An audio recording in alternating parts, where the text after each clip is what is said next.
Shalom, Yashala, Shalom. First and foremost, I want to give all praise, honor, and glory to the Most High Yahweh. I do so in the name of His only begotten Son, Yahweh Shai. Double honors to the apostles and the elders of Yasharallah. Kol Haloyim Yahweh Bahashem Yahweh Shai Bahashem Harakah Kodash, for blessing our elders with the spirit of truth so that we may know. Shout out to the Akim and the Akwaf that's keeping the faith in the work. We shall keep at it. It's your brother Abaya coming at you with more precepts. It's the book of Deuteronomy, chapter 28 and verse 37. And thou shalt become an astonishment, a proverb, and a byword among all nations, whither Yahweh shall lead thee. Right? The death style of a byword, man. Yeah, you can't call it a lifestyle because it's surrounded by death. I brought this particular topic out before, but it just keeps occurring. It's a reoccurring thing. The lifestyle that comes with being black or being a nigga or being Hispanic or being an Indian is really a death style. It's a death culture, right? It's a culture that promotes death and makes light of the seriousness of death, right? And the things surrounding it. The person that you see on the screen is a rapper named Takeoff. That was part of the Migos, and you know what I'm saying, he got killed, if I'm not mistaken, on Halloween, right? And like I said, I'm just bringing this particular person out because he's a well-known figure, but there's people all over that died on Halloween. In fact, where I stay, two people lost their lives like right around the corner. Right, that man was in a hotel with some woman. They got into an argument. He shot the woman, ran off from the police, hijacked the car from a family, and while trying to get away in the stolen car that he jacked, he ran over an individual on a bike and killed him. Right, but like I said, this man here, he's a well-known figure, but at the end of the day, it's all that death style of being black, that death style of being a nigga, right? And the being black and being a nigga and the culture that comes with that is a culture of death. It's just being real, right? And, let me go to the book of Isaiah. Isaiah chapter 28. And verse 15, it says, because ye have said, we have made a covenant with death, and with hell are we at agreement. When the overflowing scourge shall pass through, it shall not come unto us, for we have made lies our refuge, and under falsehood have we hid ourselves. Right?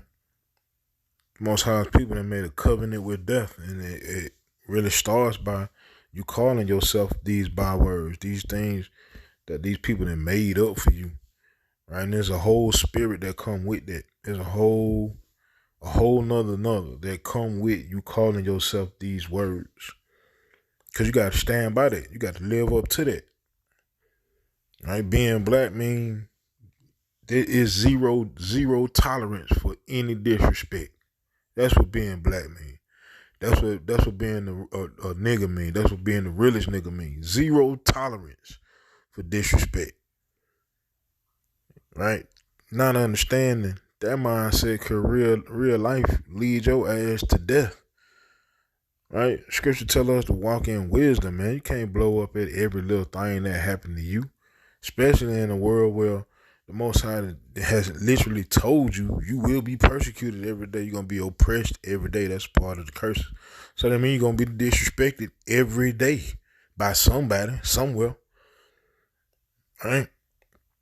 But you blowing up at every little thing that happened, man, that's going to end you. Because you're not operating in wisdom. Right? We're supposed to keep a cool head as best we can in this truth. Right, but the majority of the Most High's people don't know to do so, right? Because they too busy being niggas and being black and African American and Hispanic and Indian and all the nonsense that come with it, right? The man went number 28 years old. 28 years old and gone. Right? On some foolishness. Playing the damn dice game. And my understanding is, if I'm not mistaken, he got shot by one of his own people on some friendly fire stuff. He just got caught up in the way. Like the story says. Matter of fact, I'm gonna let the video play and I'll be back. Breaking news, one of the members of the incredibly popular rap group Migos was shot and killed in Houston. Representatives for the group have confirmed the rapper known as Takeoff has died following this morning's shooting in Houston. The rapper's real name was Kershnik Kari Ball. He was 28 years old. His group, Migos, first formed in Atlanta in 2008. And by 2013, the trio hit it big with the single Versace. Drake actually was featured on the song, and it blew up. They've gone on to produce 20 platinum and gold singles and albums. Houston police say the shooting happened early this morning during a private party at a bowling alley. TMZ and Variety are reporting Takeoff was playing dice outside on the balcony when a fight broke out, ending in a shooting. There were some security guards that were in the area, but they heard the shooting, but no one saw who did the shooting. A lot of folks were there. They were in front of the bar. The bar was actually closed at the time. They had the doors locked, but people were congregating out on the balcony area, and everybody fled. Takeoff died there at the bowling alley. 2 others were hurt and taken to the hospital in private cars. Another member of the group, Quavo, he was there at the party. He wasn't hurt. Police haven't arrested anyone and are now reviewing security video from the bowling alley. You know, I wanted to talk a little bit about Takeoff and his career, right? So Migos is a rap trio. It's Takeoff, Quavo, and Offset. But just weeks ago, Quavo and Takeoff kind of branched out, releasing their first album as a duo called Unk and Few. It's been getting a lot of positive reactions, specifically for how Takeoff shined on the record in a way he hasn't always been recognized for. Obviously, Quavo is incredibly famous. Offset married to Cardi B. His career has kind of blown up, and people weren't giving maybe Takeoff the recognition he deserved. And that changed just days ago. Here he is on the podcast Drink Champs. I'm chill, you know what I'm saying, laid back, but it's time to pop it, you know what I mean? Time to give me my flowers, you know what I mean? I don't want them later on when I ain't here. It's so sad to me hearing him say, you know, I don't want my flowers later on when I'm not here. Word. So, look, the Most High people swallow up and down that the Most High owes them 80 years, bro. 40, 50 years, 30 years. That man ain't make it to 30. All right? Keep playing with the Most High, man. You ain't understanding what time it is. All right? That's the mindset of the majority of the Most High's people. When I get older, when I get to this age, then I'm going to do that. When I get to this age, I'm going to stop doing this and I'm going to settle down and do that. Now, nigga, tomorrow ain't promised to you. The next 5 minutes ain't promised to you. Yeah, you real life playing yourself with that mindset. But that all comes with that byword and the acceptance of being these bywords. It comes with ignorance, man. Most High said my people are sadists. Sadists means stupid, right? Ignorance. Scripture says my people are destroyed for a lack of knowledge. Ignorance, man. Most High don't owe you nothing. Not a damn thing, right? So, at the end of the day, you need to be trying to get right with the Father, so he can really show you mercy. Mercy does not equate gold chains and millions of dollars and mansions and foreign cars. That's not mercy. Right? Now, with all that, what does the gold chains, the diamonds, the mansion, and the foreign cars, what that do him now? What good are those things for him now? And he gone. Right? Can't spend none of that where you at now. Can't drive none of that where you at now. And so many of the Most High people spend their life trying to live up to that. It is all vain. It's vanity. Right? Dude was an influential person. And that music that they created, the Migos, spawned a whole seed of youngins that dress like them folk, talk like them folk, act like them folk. Straight like that. Right? I remember when they first came on the scene, I didn't know who the hell they were, but it was younger people that were around me that was like, well, you don't know who these are? Oh man, you know, basically like pass the baton on, like, you know, I'm finna start calling you sir. You know what I'm saying? Instead of bruh, it's finna be yes sir and no sir. Cause I'm getting older and I'm not keeping up with the new, right? But I started to see a change in the youth once these dudes started coming out with their music and other artists came after them. I started seeing a change in the youth, right? To what we see today, right? So it's the book of Isaiah, chapter 9 and verse 16. Says, for the leaders of this people cause them to err, and they that are led of them are destroyed. Therefore Yahweh shall have no joy in their young men, neither shall have mercy on their fatherless and widows. For every one is an hypocrite and an evildoer, and every mouth speaketh folly. For all this his anger is not turned away, but his hand is stretched out still. Right? Them lyrics that man was spitting in the majority of rappers, period, especially today, right? Just being real, it's folly, just straight nonsense. It all got to do with money, murder, and mayhem. That's it. Ain't no positivity in it. Ain't no knowledge in it. Ain't no history in it. No none of that. At least back in the day, you had certain individuals that would break down certain things to enlighten a person's mind. There ain't none of that today. Right? And you could choose to either go that route or not. But I don't see it today. It may be, you know what I'm saying? Like I said, I don't keep up with what the youth listening to. I don't even try to. YouTube may, spring something on me during the advertisement or something. But other than that, I ain't trying to keep up. Right? But scripture just said the leaders of his people caused them to err and basically leading them to destruction.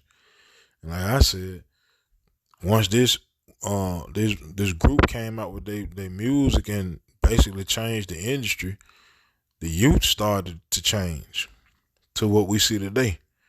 And the youth we see today, man, they don't give a damn. They give a damn about you being old, young, whatever. None of that matters. Because it's about them. And them only. Period. Right? Let me go to the book of Psalm 119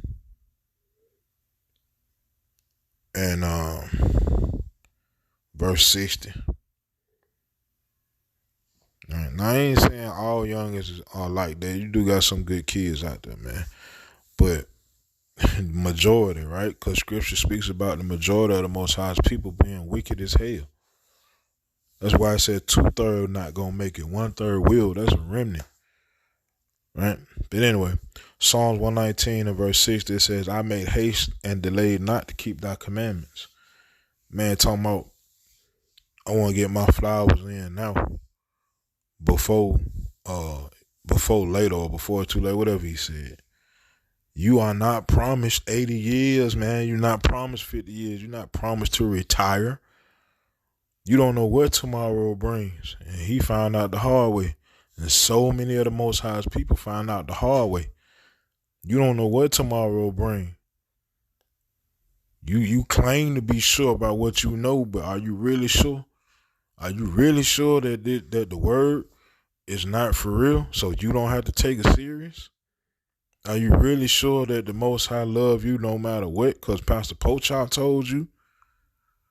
Because we can go into this Bible and I can show you something totally different. For real.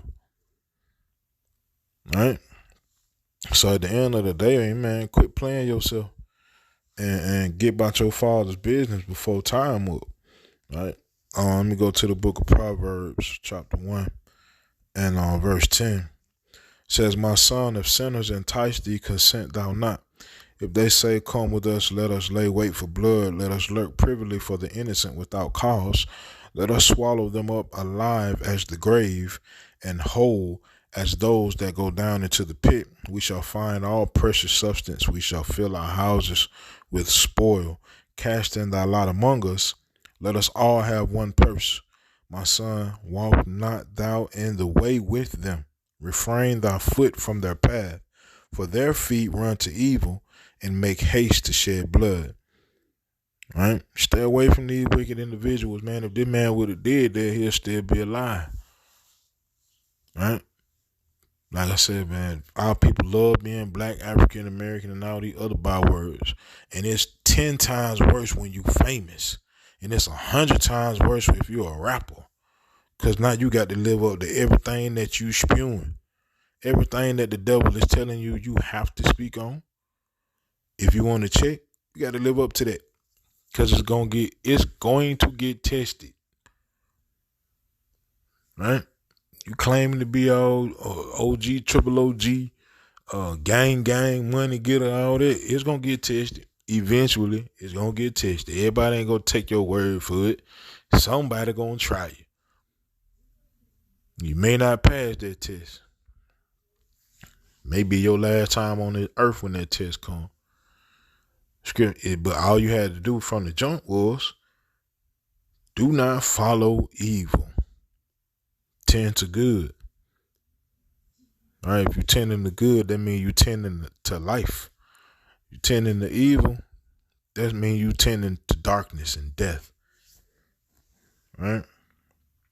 But at the end of the day, hey man, Most High ain't promised you no 80 years, so you need to get your mind right now. So I ended with that. Hey, how about Shemel Shai these precepts in this video were edifying. Call Haloyim Yahweh Bahashem Yahweh Shai Bahashem Harakah Kwadash.